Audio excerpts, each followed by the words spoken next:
नमस्कार, मैं कीर्ति अहरवाल और आप देख रहे हैं बुंदेली टीवी।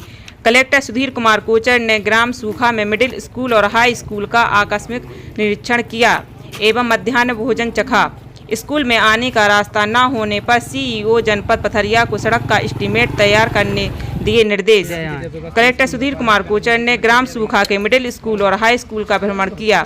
मिडिल स्कूल में विद्यार्थियों से चर्चा की, स्कूल के टाइम टेबल के बारे में चर्चा की। देखने में आया है कि सभी बच्चों के पास किताबें बराबर पहुंची हैं। उन्होंने कहा प्रशासन का यह एक अच्छा प्रयास रहा है कि सत्र के शुरुआत में ही सभी विद्यार्थियों के पास किताबें हैं। कहीं से शिकायत नहीं है कि विद्यार्थियों को किताब नहीं मिली है।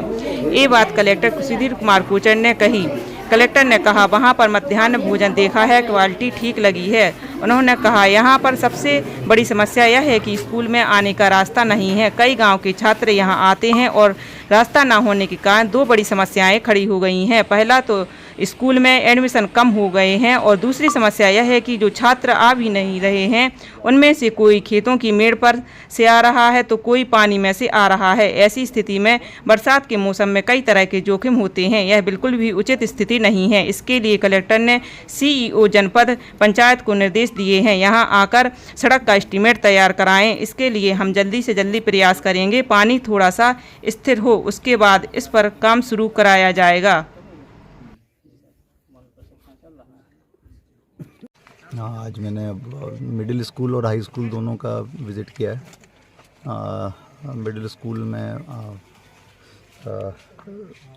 बच्चों से बात की, स्कूल के टाइम टेबल करिकुलम के बारे में चर्चाएं की। देखने में आया कि किताबें सभी बच्चों के पास बराबर पहुंची हैं और ये एक अच्छा प्रयास रहा है प्रशासन का कि शुरुआत में ही सत्र के सभी बच्चों के पास किताबें हैं। मेरे पास कहीं से शिकायत नहीं है कि बच्चों को किताब नहीं मिल रही। यद्यपि कुछ बच्चे मुझे गणवेश में नहीं दिखे तो मैंने इन लोगों को निर्देशित किया है कि जिन बच्चों के माता पिता के खाते में गणवेश की राशि नहीं पहुंची है और वो शिकायत कर रहे हैं, उनके खातों में अविलंब राशि पहुंचाई जाए। और जिनके खातों में राशि पहुंच गई है लेकिन उन्होंने अभी तक गणवेश नहीं सिलवाए हैं, उनको पीटीएम जो होती है पेरेंट टीचर मीटिंग में लगातार उनको बताया जाए, घर तक संदेश पहुंचाए जाएं, पेरेंट्स को तकादा किया जाए कि आप जल्दी से जल्दी अपने बच्चों की ड्रेस बनवा लें। मैंने वहाँ पर मध्याह्न भोजन भी देखा, क्वालिटी मुझे ठीक लगी। इसके अलावा वहाँ पर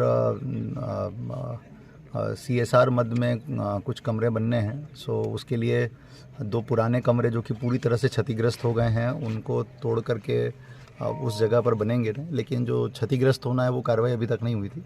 मैंने निर्देश दिए हैं कि एक हफ्ते के अंदर ये क्षतिग्रस्तता की कार्रवाई कंप्लीट करा ली जाए ताकि नए 4 कमरे जो CSR मद से बनने हैं उसका निर्माण कार्य पूरा हो सके। जहाँ पर सबसे बड़ी समस्या है कि इस स्कूल में आने का रास्ता नहीं है। कई गांवों के बच्चे यहाँ आते हैं और रास्ता नहीं होने के कारण दो बड़ी समस्याएं खड़ी हो गई हैं। पहला तो एडमिशन कम हो गए हैं स्कूल में और दूसरा समस्या ये खड़ी हो गई कि जो बच्चे आ भी रहे हैं वो कोई खेतों की मेड़ पे से आ रहा है, कोई पानी में से आ रहा है। तो ऐसी स्थिति में बरसात के मौसम में कई तरह के जोखिम हो जाते हैं और ये बिल्कुल ही उचित स्थिति नहीं है। सो मैंने सीईओ जनपद पंचायत को निर्देश दिए हैं, वो अभी थोड़ी देर बाद इस गांव में आएंगे। हाई स्कूल की जगह पर आ रहे हैं वो अभी, और वो यहाँ का ये सड़क का एस्टीमेट वगैरह तैयार कराएंगे और इसको फिर किस निधि से बनवाया जा सकता है हम जल्दी से जल्दी प्रयास करेंगे कि पानी थोड़ा सा स्थिर हो, उसके बाद हम इसका काम शुरू करा सकें।